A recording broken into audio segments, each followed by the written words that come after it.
Oh no.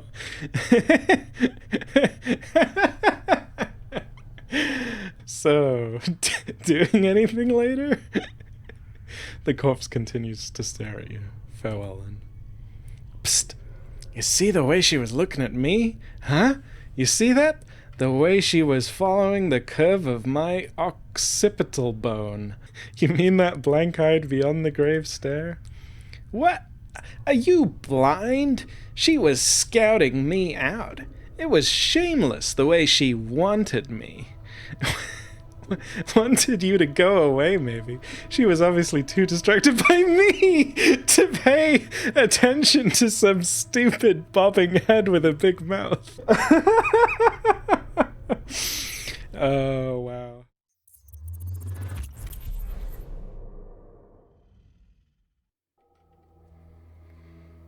Hello, I'm Lo, and welcome to Planescape Torment. This is the enhanced edition that was done by Beamdog. This game has been out for a long time. I think it originally came out in the 90s, and has been on my I should really play that list for like at least a decade, I think. And then I played what was it called? Disco Elysium, of course, which I don't know the full connection between these two games, but I think Planescape Torment is kind of, or rather Disco Elysium sort of took some inspiration from Planescape Torment, or they're like a spiritual successor, even though nobody worked on Disco Elysium that also worked on Planescape Torment. Or it might just be the way that fans of both games seem to sort of have reverence for these games. But one way or another, there feels like there's some link between them.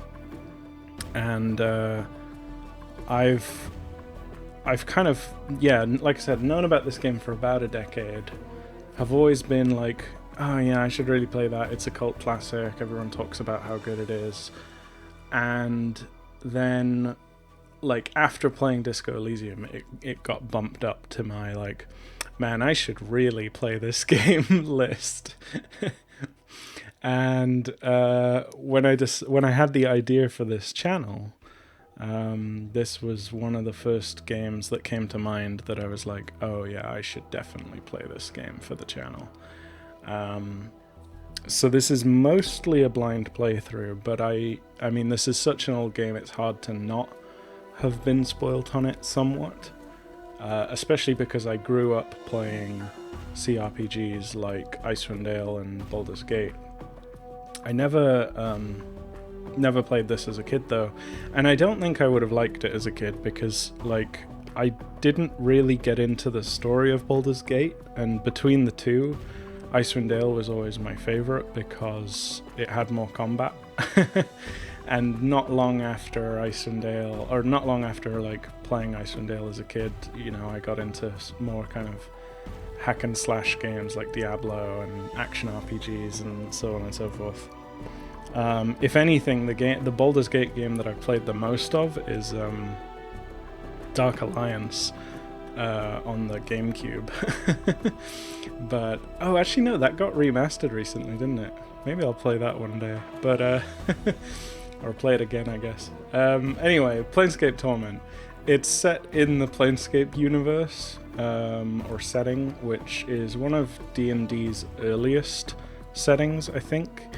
And depending on the lore, potentially every other D&D setting also takes place in Planescape, because Planescape is like a multiverse setting where all of these different realms of existence sort of coexist.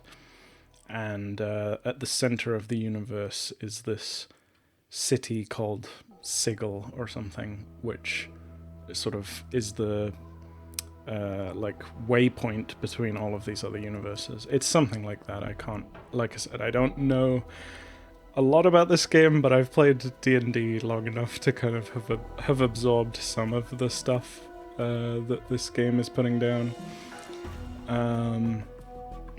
The only other thing I really know is that you play as kind of an immortal character called the Nameless One, who, or I guess he does probably have a name, but he's called the Nameless One throughout the whole game, I think.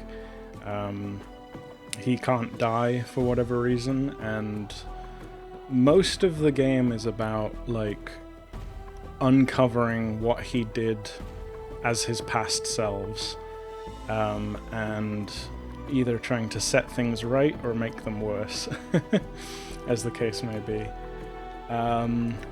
And although it's a CRPG, and although it's based on D&D rules, as far as I understand it, there isn't a huge amount of combat in this game. It's mostly narrative-driven.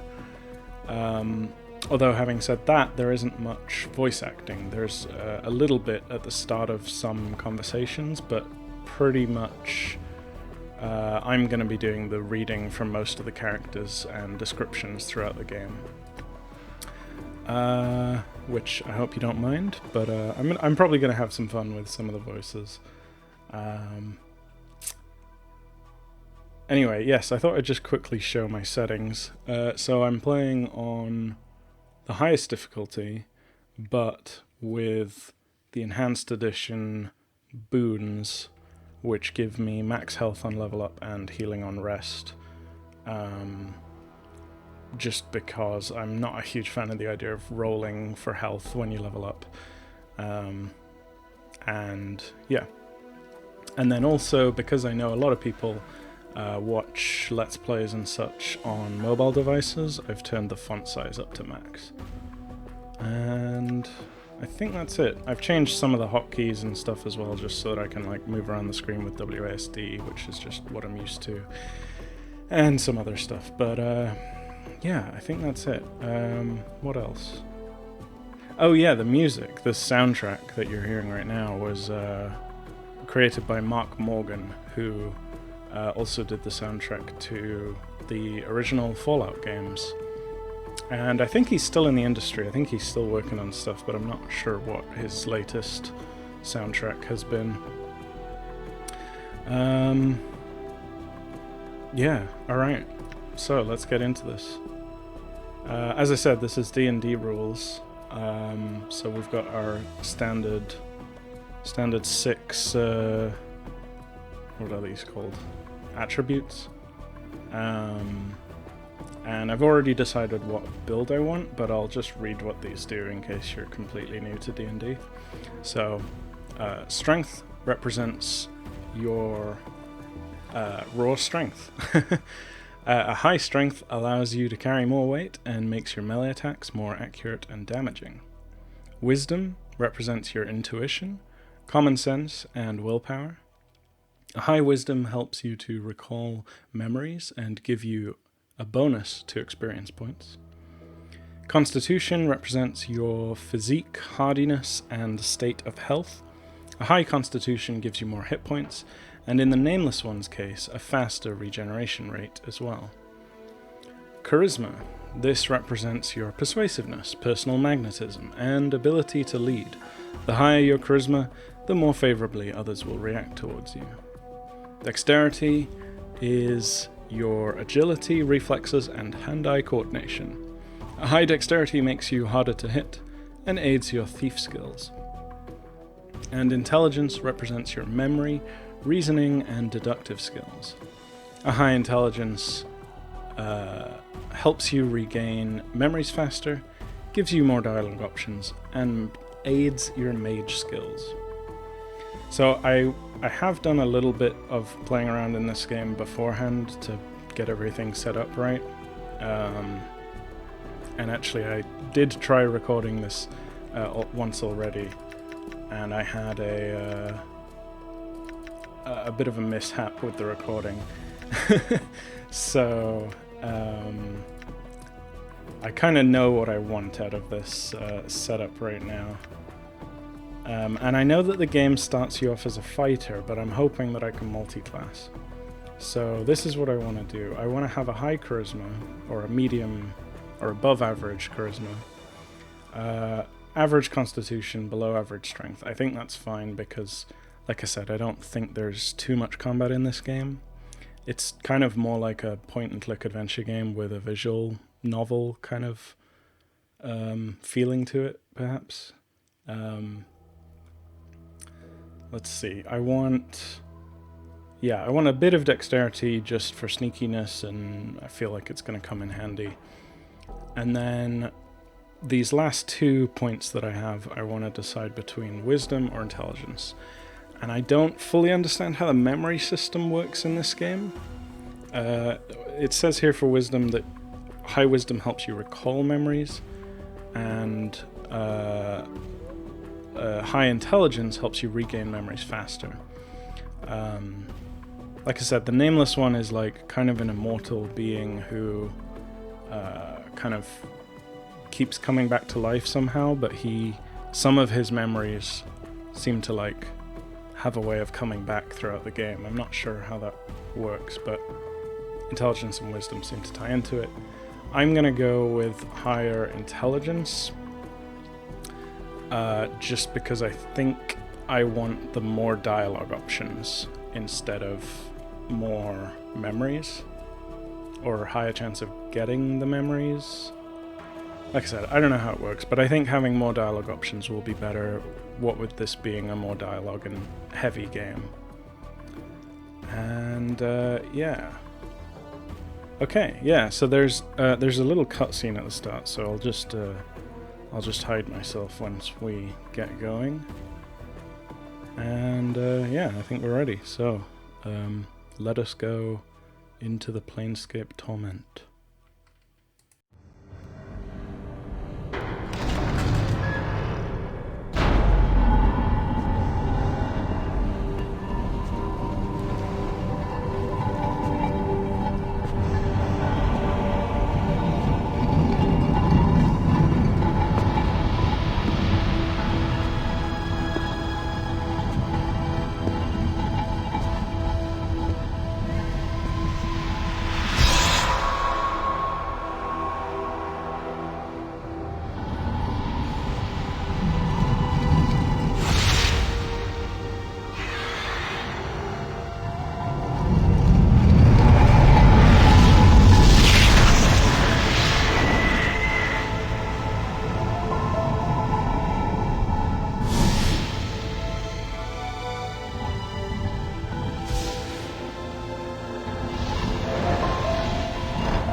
Chief, you okay? You playing corpse or you putting the blinds on the dusties? I thought you were a deader for sure.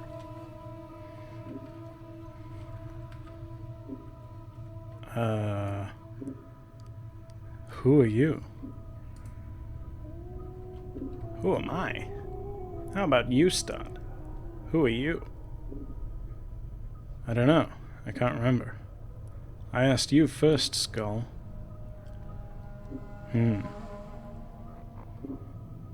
I don't know. I can't remember. You can't remember your own name. Well, next time you spend a night in this burg, go easy on the bub. Name's Mort. I'm trapped in here too. Trapped? Yeah. Since you haven't had time to get your legs yet, here's the chant. I've tried all the doors, and this room is locked tighter than a chastity belt. We're locked in here. Where? What is this place? It's called the mortuary. It's a big black structure with all the architectural charm of a pregnant spider. Architectural charm of a pregnant spider. Lovely. The mortuary? What am I Dead? Not from where I'm standing. You've got scars aplenty, though. Looks like some Burke painted you with a knife. All the more reason to give this place a laugh before whoever carved you up is coming back to finish the job.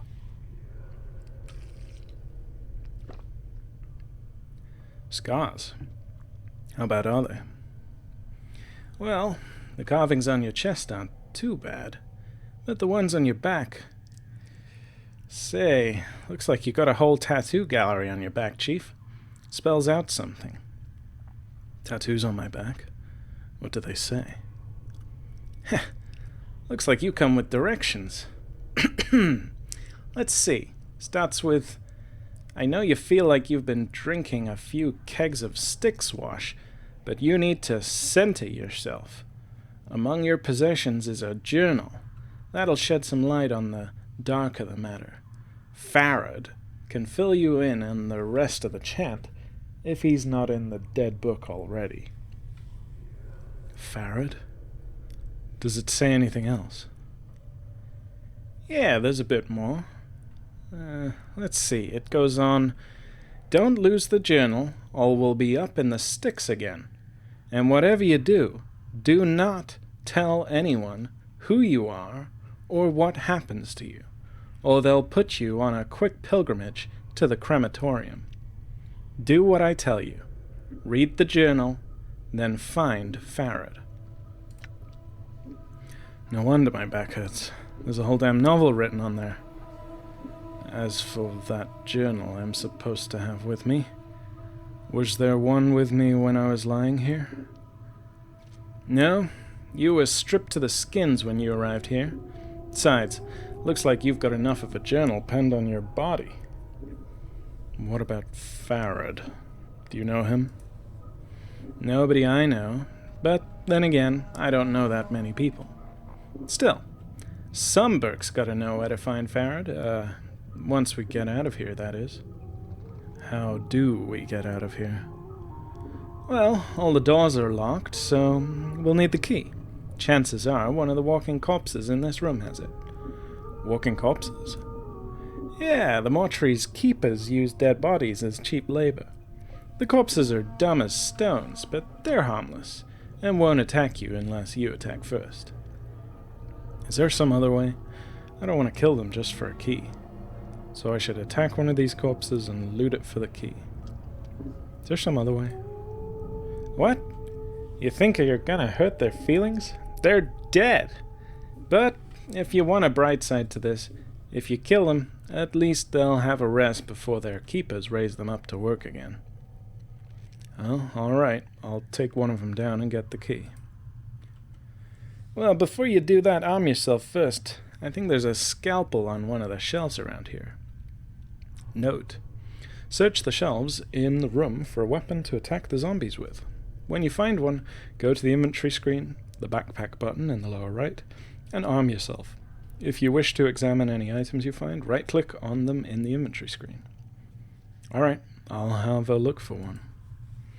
One last thing. Those corpses are slow as molasses, but getting punched by one of them is like being kissed by a battering ram.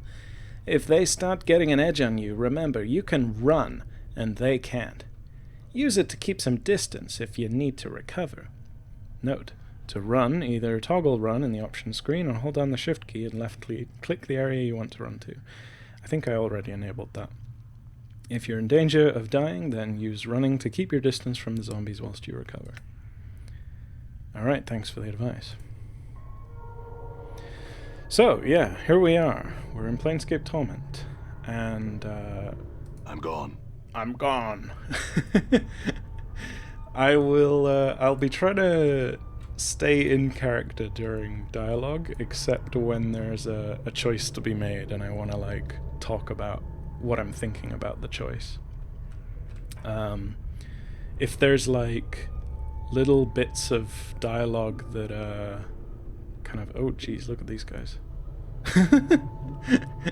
If there's bits of dialogue where it sort of describes them doing something, like sighing or coughing or what did it say for Mort that he did? pausing for a little while. I think instead of breaking character and like reading that part out, if I can catch it in time, I'll try to just do that emotion in my voice. Or in my performance, I guess. Because yeah, there's a lot of reading in this game. This is, although it looks like a CRPG, it plays more like a point-and-click adventure game and reads more like a visual novel. So yeah, like we can click on things like here where it has a question mark, and it will say, looks like someone's in the middle of dissecting this corpse. And if we press tab, it sort of highlights everything that's interactable. So yeah. This door is locked. You'll need a key. Check out this shelf. Nothing. Ah, there's the scalpel. Alright, you found the scalpel. Now let's go get those corpses. And don't worry, I'll stay back and provide valuable tactical advice. Maybe you could help me, Mort. Alright. Maybe you could help me, Mort. I will be helping you. Good advice is hard to come by. I meant help in attacking the corpse. Me? I'm a romantic, not a soldier. I'd just get in the way. Alright then. Oh, I didn't read the other dialogue option. Time to introduce these corpses to a second death then. Sorry, I just realized that's more. Although you can attack by selecting a weapon from the quick menu, pressing the A button also toggles the attack cursor. I think I changed that to V. Yes. Okay. Cool, and we can pause the game, which I think, like most other CRPGs, we can like line up tactical decisions and stuff and then unpause and it all plays out. Yeah, can we talk to these zombies first?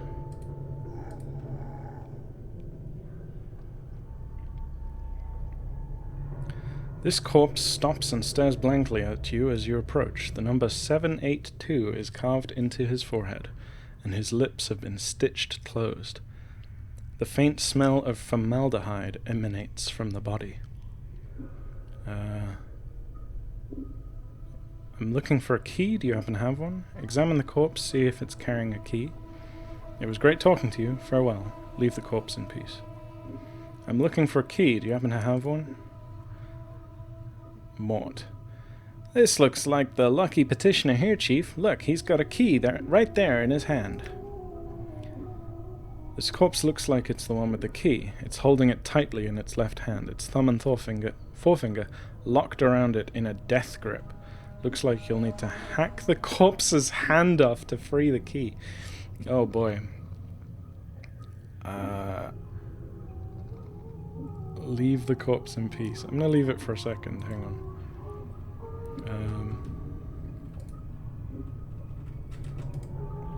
Let's see. Let's check our inventory and stuff. Let's get established before we do any proper combat. Fist. Your fist is your default attack, although the amount of damage you can do with your fist is relatively small. You can attack quickly, and the damage you do is affected by your strength.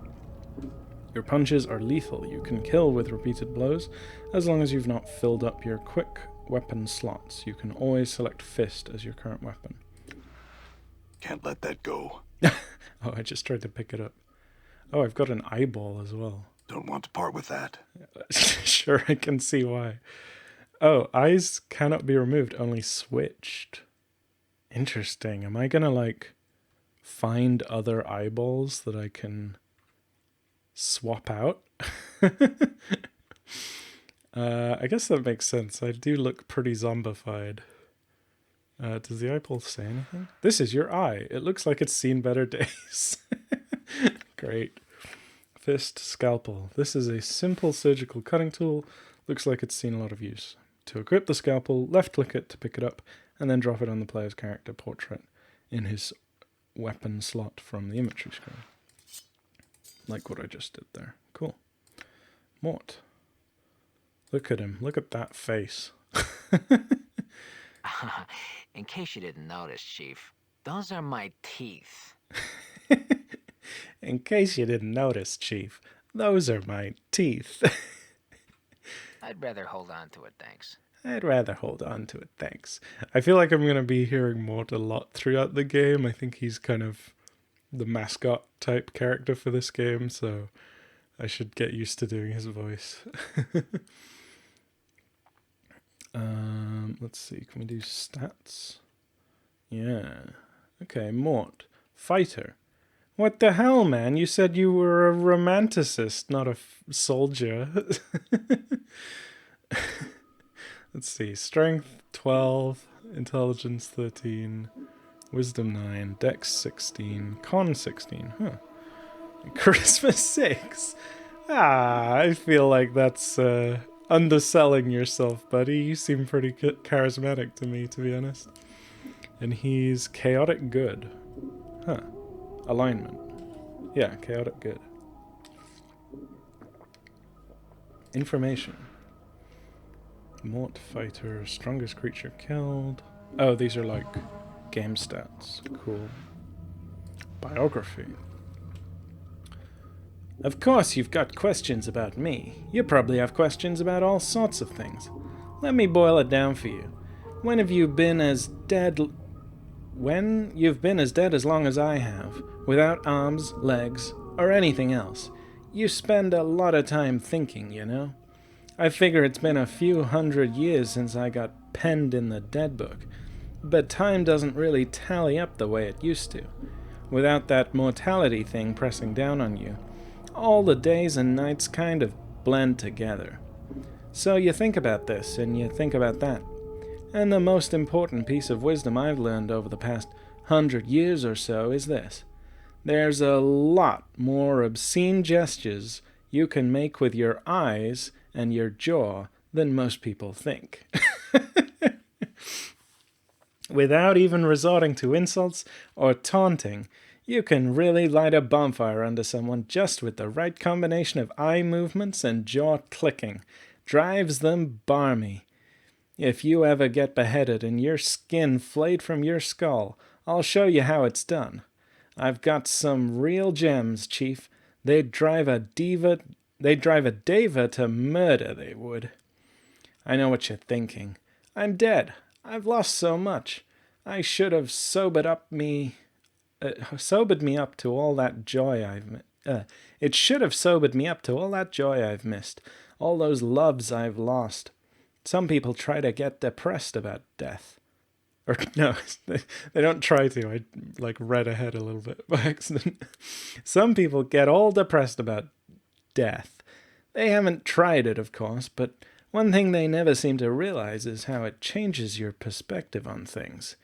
It really makes you take a second to look at life, broaden your horizons. For me, it pretty much made me realize how many dead chits are in this burg, and how few sharp-tongued men like myself there are to go around. You spin the wheel right, and your years of spending nights alone are over. Shallow? I'm not shallow. I just don't get caught up in the philosophy and faith and belief wash that every Burke from Arborea to the Grey Wastes rattles their jaws about. Who cares? The plains are what they are. You're what you are, and if it changes, fine, but things aren't bad the way they are, and I should know. Go on, ask me some questions about the plains, or the chant, or the people, or the cultures. When you end up like me, without eyelids, that is, you end up seeing a lot of things, and I can tell you almost everything you need to know. It's like this. We're in this together, Chief, until this is over. I stick like your leg. Wow, that went on for longer than I thought it would. So yeah, I think that confirms it, right? Mort is here for the long haul. What a character. And then here are we. Oh, we're human. Okay, we are human. Male, fighter, Yes, this is what I was saying. I think the game starts at level 3, forces us to be a fighter.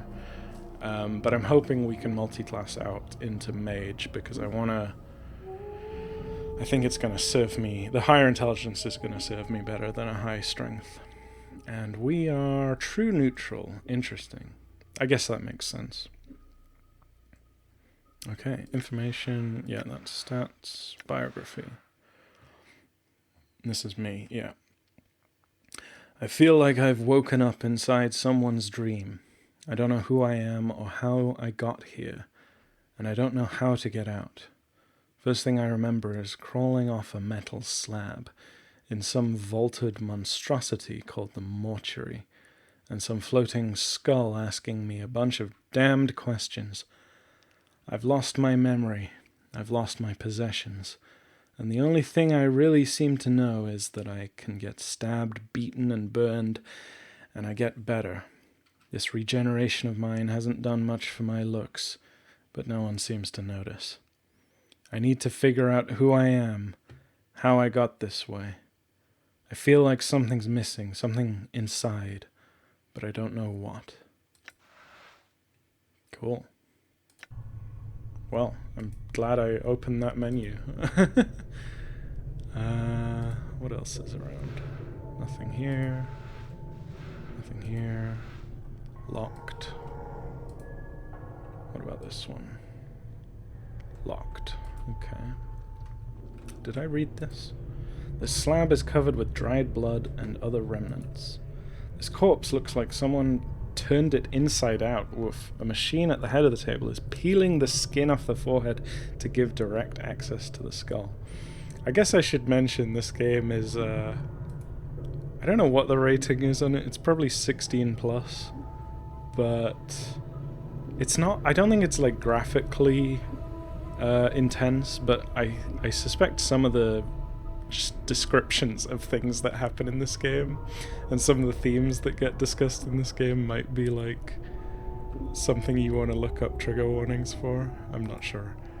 A system of rails is running through the whole room. It looks like the slab in the room can be moved around on these rails. Oh yeah, I see. They're all like lined up with the rails. Huh. So I came in... Where did I come in? If I'm on this rail, which door did I come in through? Not sure. Let's see. Can I talk to you? This corpse head lolls back and forth on its shoulders. Judging from the angle of the neck, it looks like this man may have been hanged. Oof. The number 825 has been painted on the side of his head. Examine the corpse, see if it's carrying a key. This corpse is carrying nothing, but you happen to notice its hands are heavily bandaged. The bandages might be useful if the corpse was disposed of them. Guess you don't have the key. Do you happen to know which of your corpse friends has the key out of this place?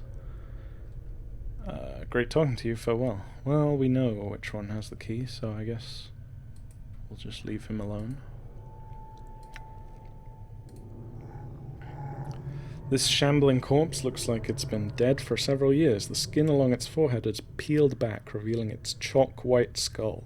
Someone has chiseled the number 569 into the exposed bone. Examine the corpse. Corpse doesn't appear to be carrying a key, and it doesn't look like it would be able to use one if it did. Its fingers are broken, as if someone smashed them with a hammer. You do happen to notice that its left shoulder is heavily bandaged. The bandages might be useful if the corpse was disposed of first. Guess you don't have it. Do you happen to know which of your other corpse friends has the key out of this place? Chief, they can't hear you, all right? They're dead. But you're dead, and you're talking to me. Yeah, but I'm special. Death couldn't kill my zest for life. These corpses here... Mort rolls his eyes. They probably didn't have much personality to begin with. I guess I could, like, I was about to say, I guess I could like roll my eyes by like physically moving my mouse around to roll my eyes on the avatar, but yeah, I'll read that. I'll read stuff like that, but if it's like sighing or something, then I might just do it in performance. Do you like my avatar, by the way? My little nameless one cosplay. I see. Look, Chief, watching you try to swap the chant with these corpses isn't doing much for my morale. Let's have the corpse talk for the bombies, alright? Or let's leave it for the bombies. Alright, let's go.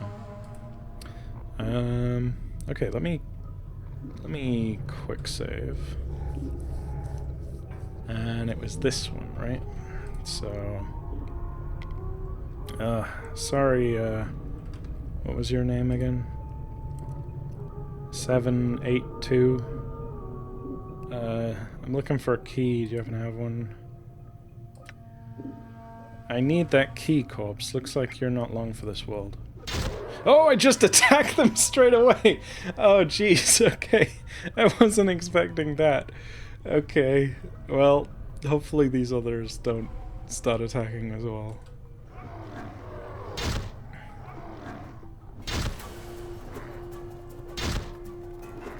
Near death. There we go. Okay. And he's down. And there's the key. I guess I should read this. Preparation room key.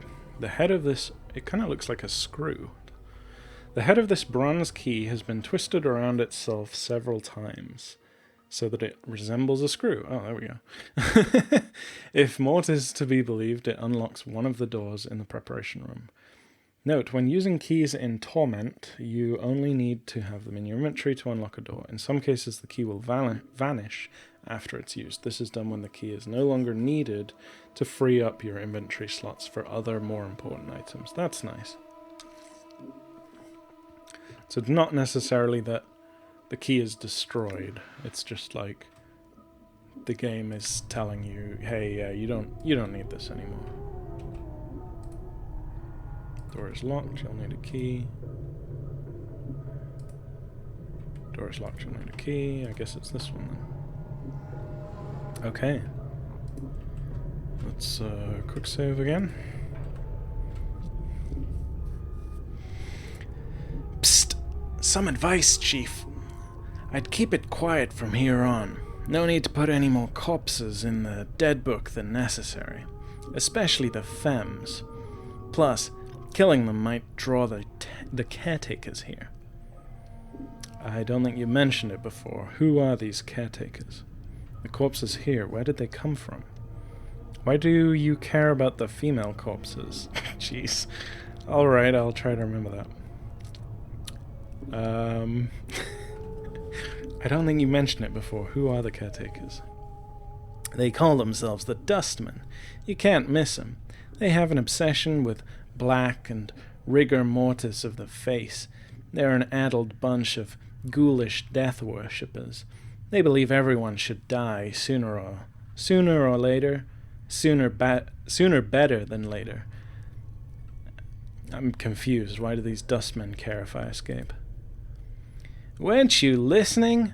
I said the Dusties believe everyone's gotta die. Sooner better than later. You think the corpses you've seen are happier in the dead book than out of it? The corpses I've seen here, where did they all come from? Death visits the plains every day, Chief.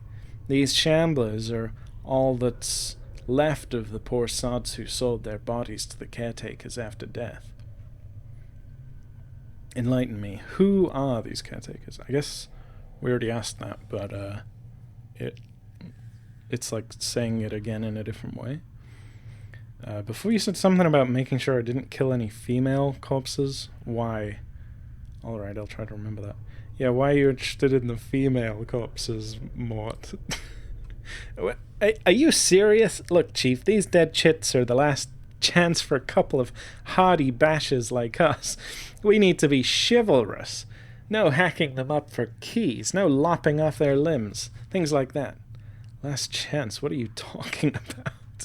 Chief, they're dead. We're dead. See where I'm going? Eh? Eh? You can't be serious. No, I don't actually. Oh, God. You can't be serious. Chief, we're Chief, we already got an opening line with these limping ladies. We've all died at least once. We'll have something to talk about. They'll appreciate men with our kind of death experience. Wait, didn't you say before that I'm not dead? Well, alright, you might not be dead, but I am.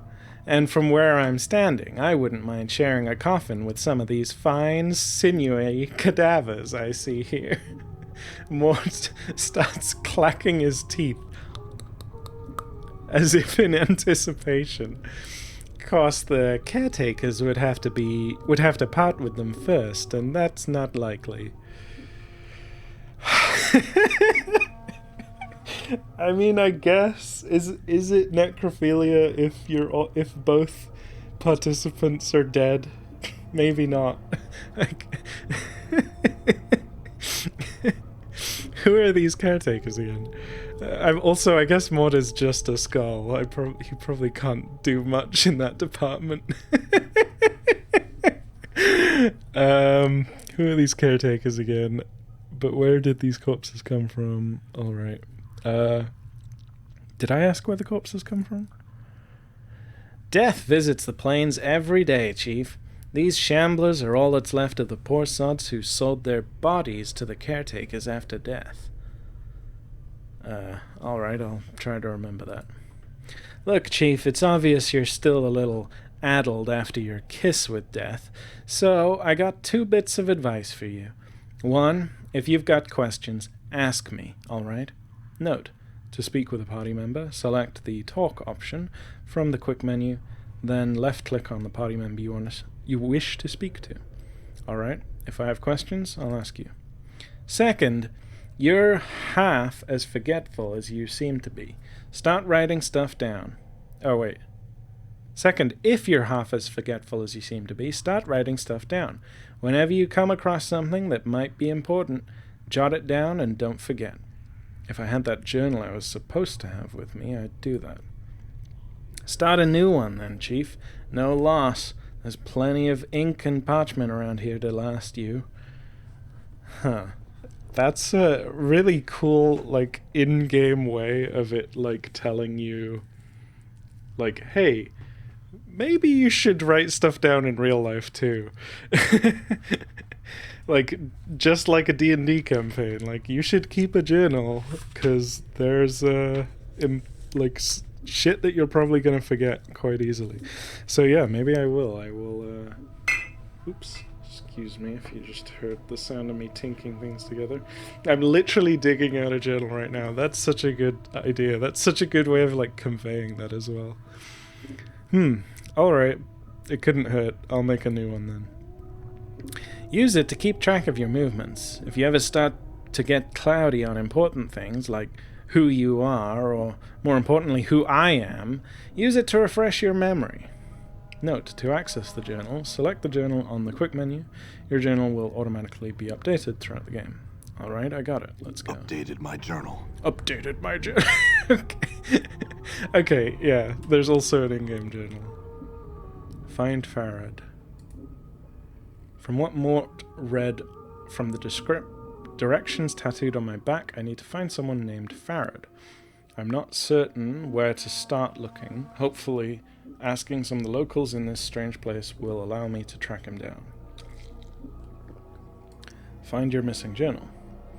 From what Mort read from the directions tattooed on my back, I was supposed to have a journal with me when I woke up in the mortuary. I better find it. Hopefully it can help me figure out what's going on. Complete. Okay, yeah, so quests. Journal. Day 0, hour 8. My original journal's gone missing, so I've started a new one. I woke up in a place called the mortuary. I don't know who I am or what I'm doing here, even how I got here. The only person I encountered was a chattering skull called Mort. While he was checking my wounds, he discovered a set of directions tattooed on my back. It said, "I know you feel like you've been drinking a few kegs of stickwash, but you need to center yourself. Among your possessions is a journal that'll shed light on the dark of the matter. Farad can fill you in on the rest of the chant, if he's not in the dead book already. Don't lose the journal, or we'll be up to the sticks again. And whatever you do, don't tell anyone who you are or what happens to you, or they'll put you on a quick pilgrimage to the crematorium. Do what I tell you. Read the journal, then find Farad." Did I leave this message for myself? Looks like I need to find this Farad and my journal. So, yeah, that's pretty cool. Okay. I was about to ask a question, then it immediately... Oh, yeah, this, like, the chant, sticks wash, the laugh, like, there's a whole dead book, there's a whole bunch of, like, slang terms that I have no idea the real meaning of, although I can kind of guess some of them. That's kind of fun. Mort. Mort is a talking skull. His sole weapon seems to be his mouth, whether by taunting or biting. He seems to be along for the ride, whether you want him around or not. You are somewhat curious as to how he's able to float around. Nameless one. You are nameless. You awoke on a slab in the mortuary in Sigil. That's the name of the city at the center of the universe. And I know it's pronounced Sigil, or it's spelt Sigil. It's pronounced Sigil because the devs were having a laugh or something. I don't know. There's some reason why it's pronounced Sigil instead of Sigil, but I can't remember what the in-joke is. Anyway, that's just something you pick up from playing D&D for too many years. Covered in scars and tattoos, your memory is gone. Who has done this to you and why? You don't know yet, but you're gonna find out. Zombie. Male, female. Oh, these are... same description, looks like. Just different pictures. Zombies are mindless corpses animated by necromancy. Unlike skeletons, zombies still have a great deal of flesh attached to their frame, and this is both an advantage and a disadvantage.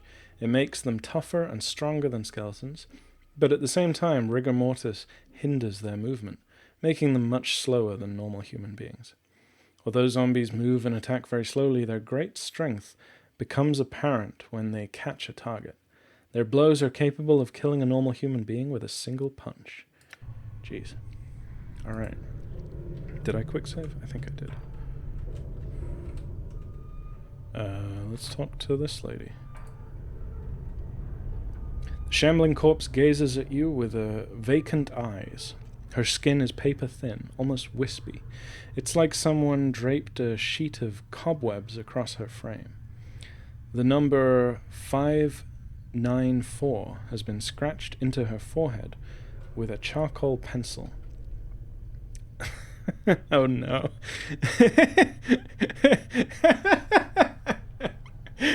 So, doing anything later? It was great talking to you. Farewell. Leave the corpse alone. I gotta say this, right? So, doing anything later? The corpse continues to stare at you. Farewell, then. Psst! You see the way she was looking at me? Huh? You see that? The way she was following the curve of my occipital bone. What are you talking about? You mean that blank-eyed beyond the grave stare? What? You mean that blank-eyed beyond the grave stare? What? Are you blind? She was scouting me out. It was shameless the way she wanted me. Wanted you to go away, maybe. She was obviously too distracted by me to pay attention to some stupid bobbing head with a big mouth. I think you're imagining things. She's a zombie, a corpse, a dead person. You probably didn't even register to her senses. Oh, wow. Well, don't let me,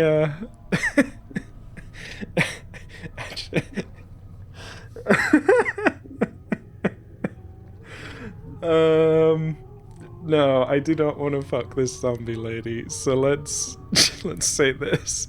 I think you're imagining things. She's a zombie, a corpse, a dead person. You probably didn't even register to her senses. Yeah, whatever. When you've been dead as long as I have, you know the signals. They may be too subtle for you to pick up on, but that's why I'll be spending my nights with some luscious, recently dead chit, whilst you're standing around going, huh? What's going on? Where's my memories?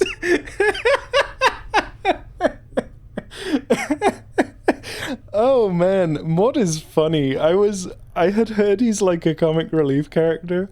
I was not expecting him to actually be this funny right out of the gate. Like, I was actually a little worried about Mort that like he might be just a lot of like dated humor, like a lot of Fallout 2 is. But this is just funny. Like, oh man, I hope this stays up throughout the whole game.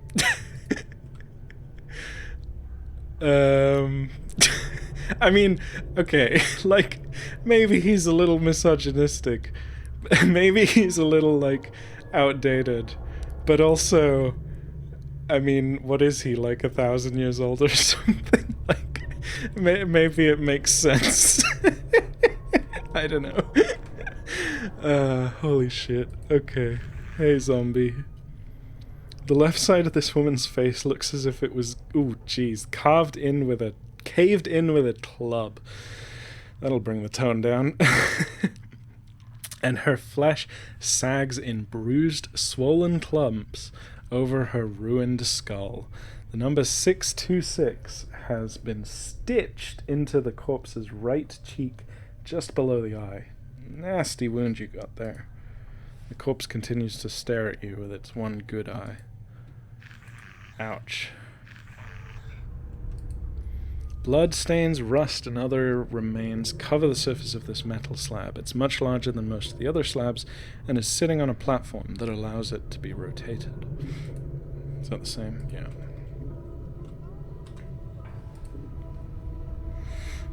This corpse is lumbering along a triangular path. Once it reaches one of the corners of the triangle, it pauses and then turns and staggers towards the next corner. It has 965 tattooed on the side of its skull. Geez, how many of these are there? This must be like... There must be over 1,000, right? Like, 965? Tattooed on the side of its skull. As you approach, it halts and stares at you. Heh. Looks like someone forgot to tell this sod to stop walking the rule of threes. What do you mean? These corpses don't have much left in the attic, so they can't do more than one task at a time. When they're told to do something, they'll keep doing it until someone tells them to stop. This poor sod probably finished some task, and they forgot to tell him. Who gives them their commands? You said something about the rule of threes? What did you mean by that? Alright, come on, let's keep moving. Who gives them their commands? Either one of the caretakers here, or else whatever necromancer raised them out of the dead book. Probably one of the caretakers here. They're the ones who need the cheap labor, after all. Raised is capitalized. That's interesting. Is that because it's the name of a spell, Raise Dead, or... I don't know. I see. What was it you said before about the rule of threes? Understood. I want to examine this zombie a bit more. Yeah, what's the rule of threes? Updated my journal. Updated my journal. Is that really what he sounds like? Should I be trying to, like, do a deeper, gruffer voice for him? Well, the rule of threes is one of those laws about the planes, about things tending to happen in threes, or everything's composed of 3 parts, or there's always 3 choices, and so on and so forth. You don't sound like you hold much faith in it. Is that the voice I'm going with? We'll see. It's a load of wash, if you ask me. If you look for a number, any number, and try to attach some great meaning to it, you're going to find plenty of coincidences. You're the one that brought it up.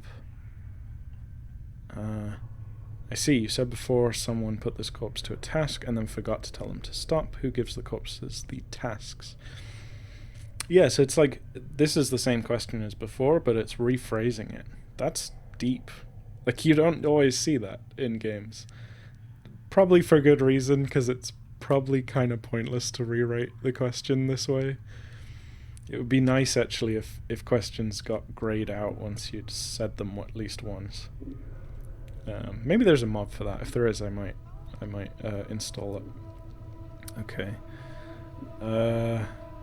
Understood. I want to examine this zombie a bit more. This corpse is lumbering around. Yeah. Okay. Let's leave it alone. Okay. Let's quick save. Next room. More zombies. Ooh, a book. And a guy. A guy! Doll. Alright. Zombie. This corpse is shuffling from slab to slab, bandaging the corpses lying there. The number 396 is carved into his left temple, and his lips are stitched closed. There's a lot of them with stitched closed lips. Gosh, that's hard to say fast. You notice the corpse is carrying a roll of bandages in its hand. The bandages look useful. Mind if I borrow those bandages? Try and take them. Mind if I borrow them? Continues to stare at you. I don't want to kill this zombie for bandages. Let's just leave it. Okay, nothing in there. Ooh, a book. Receiving room logbook. More workers. Ooh, coins. Copper, iron fist. Nothing. Okay. Talk to this guy. The number... Oh, yeah, there we go. Definitely more than 1,000 of them. The number 1201 has been inked on the forehead of this corpse, and the ink has run down its eyes, cheeks, and jaw. As you follow the ink tears down the corpse's face, you notice it has run into the stitching sealing the corpse's lips and has caught on what looks like the corner of a note stuck in the corpse's mouth. Huh. Try and pull out the note. You try and pull out the note. The note has mingled with the ichor in the zombie's mouth. If you tried to pull the paper out through the cross stitches, it would tear the paper to shreds, hacking up the corpse. To get at it looks like it will destroy the note. You'll need to find a delicate way to remove the stitches before removing the note. Use the scalpel to cut through the stitches. Whoa! Was that a dice roll? If it was, it didn't tell me what my roll was, but I got experience for it and gained an item. You use the scalpel to cut through the stitches. You deftly slice through the stitches, sealing the corpse's mouth. Oh, the stitches sealing the corpse's mouth, and the jaw sags open. You carefully pull the note from the corpse's mouth. Despite the condition of the paper, the writing on it appears legible. Note: to read notes, books, or scrolls, place them in your inventory, then right-click on them to bring up their information panel. Examine the corpse again. Sorry about slicing those stitches. I just had to see what was in your mouth. The corpse's milky white eyes stare at you vacantly. Oh, I've got something to show you, actually. Check it out. I've got a zombie eyes pose. So the zombie's just staring at me like this.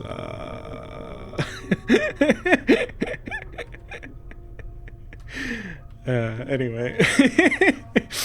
Leave the corpse in peace. Cool. Wow. I was not expecting that. I've lost track of which one I've spoken to. Oh yeah, we haven't seen this one. The smell of formaldehyde emanating from this corpse is particularly strong. It smells like it was applied recently, and with good reason. This corpse appears to be in an advanced stage of decay. Her jaw is missing, and some of the flesh has slid off her skull, revealing the number 1072 chiseled into the bone. Wow. I think this one's seen better days. The corpse does not respond to your voice. The fact that it has no jaw may have something to do with it. Either that, or it simply has nothing to say. Farewell, then. Wow, okay. There's a book, big book, and a guy called Dahl, was it? Yeah, Dahl, down there. This corpse has been completely wrapped in bandages, like a mummy. These barrels contain a murky liquid. It smells like a cross between vinegar and formaldehyde. And a door. How are we doing on time? It's coming up on an hour. Let me read what I picked up, and then maybe we'll leave the episode there. So, bandages.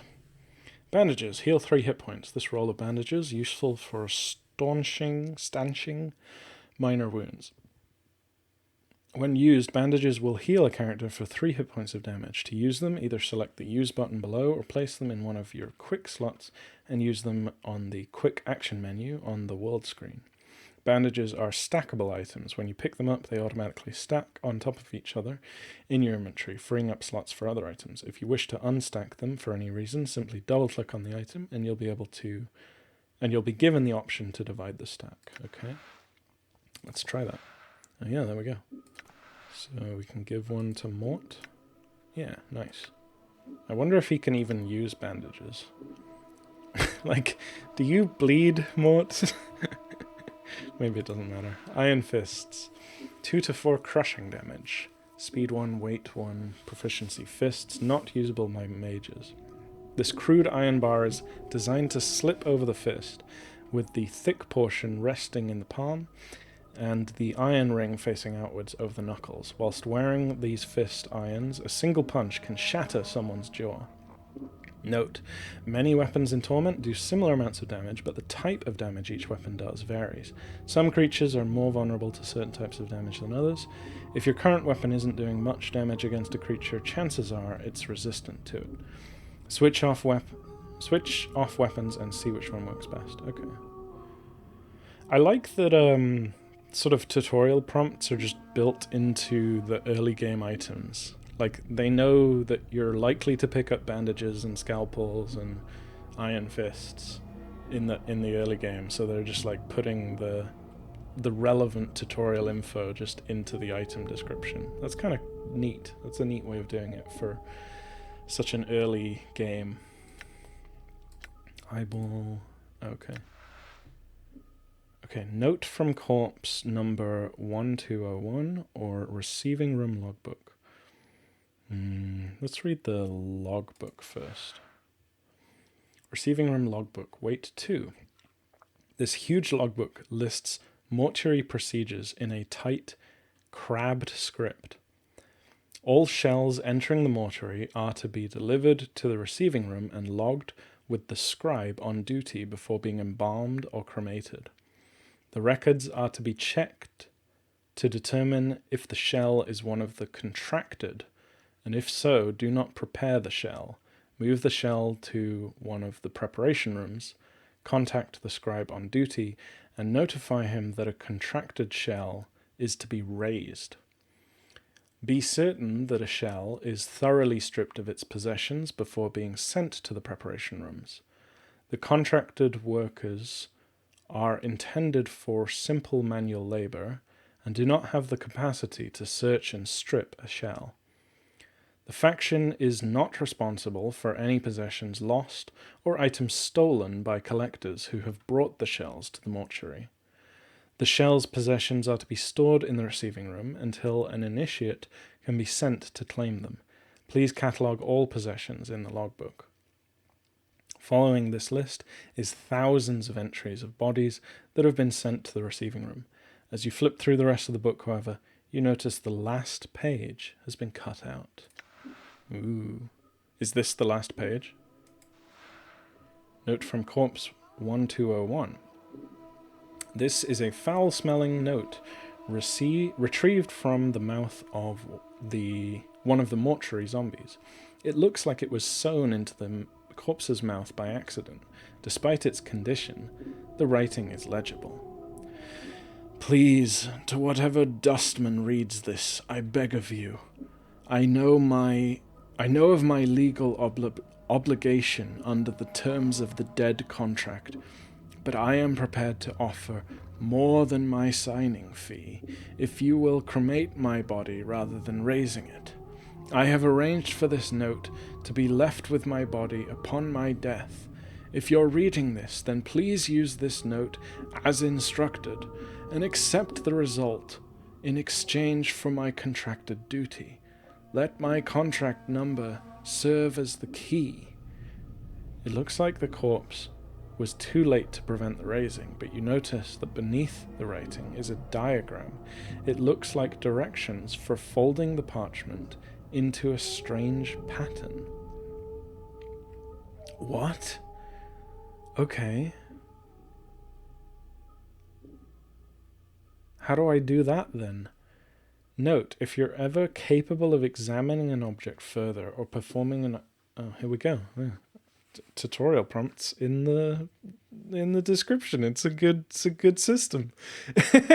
If you're ever capable of examining an object further or performing an action on the object outside of the world screen, a use button will appear for the object on this examine screen. This button allows you... Oh, there, yeah. This button allows you to manipulate the item through a dialog screen. If you wish to examine the diagram on this note further, select the use button below. I'm gonna quick save just in case attempting to fold it somehow ruins it. Use. Note from corpse. This foul-smelling note has a strange-looking diagram inscribed beneath the writing. It looks as if it's instructing you to fold the corners of the note so their points touch the center. There is a series of strange marks on each corner, 1 mark on the upper right, 2 marks on the lower right, 3 marks on the lower left, no marks on the upper left. What? Okay. It looks as if the instructions want you to fold the corners so the points touch in the center. 1 mark on the upper right, 2 marks on the lower right, 3 marks on the lower left, no marks on the upper left. So if there's 1 on the upper right, should we fold the upper right into the center?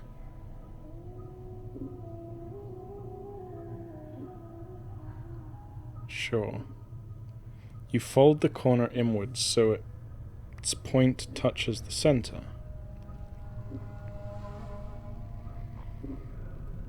What did it say? So there's a series of strange marks. 1 mark on the upper right, 2 marks on the lower right.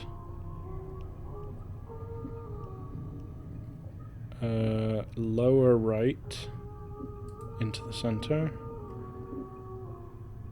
3 marks on the lower left. Lower left. You fold the corner inwards so its points touch the center.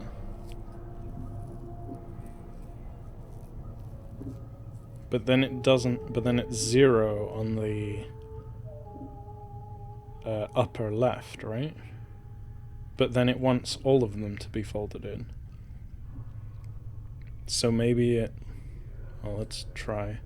You fold the corner inwards so its points touch the center. Unfold the note, start again. Maybe no marks on the upper left. Maybe it starts at 0. No marks on the upper left. Oh, I can't do the upper left first. Okay, so it doesn't start at 0. What? 2 marks on the lower right. Okay, we'll do the lower right first. 2... And then fold the 2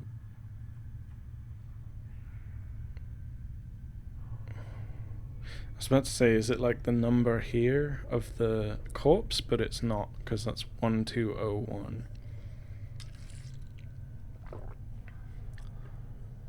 Oh, then again, wait. 2 marks on the lower right. 3 marks on the lower left. Oh, man. I was not expecting a puzzle. Or I wasn't expecting a puzzle like this, you know. What did I do? I folded the lower right into the center. Okay, let's do... Why would it start at 2 though? 2 0 1 maybe? So no marks on the upper left. So let's do upper left next. And then 1 is upper right. And then lower left. Huh, okay. Unfold the note and leave it alone. Can I can do that again, right? Yes, okay. Unfold the note, leave it alone. Okay, right. Well, I think we will leave it there then. Let me make a save. And as you can see, these saves here are the ones that I already tried making when I failed the previous recordings. So yeah, day 1, 2 hours, 24 minutes in. I guess that's in-game time? Yeah, this recording's only an hour and 10 minutes. Okay. Huh, interesting. Does that mean time progresses at basically double speed in game? Like is what would that be? Like 1 minute in real life is 2 minutes in game? Is that how it works? Or am I just reading that wrong? I have no idea. Or is that the time of day? Maybe that's the time of the day, 2:24. Whatever. Anyway, let's save the game, and when next we come back, we will talk to Dahl and see what's in his big book, and then maybe continue exploring the mortuary. So, yeah, I hope you enjoyed. Love and peace.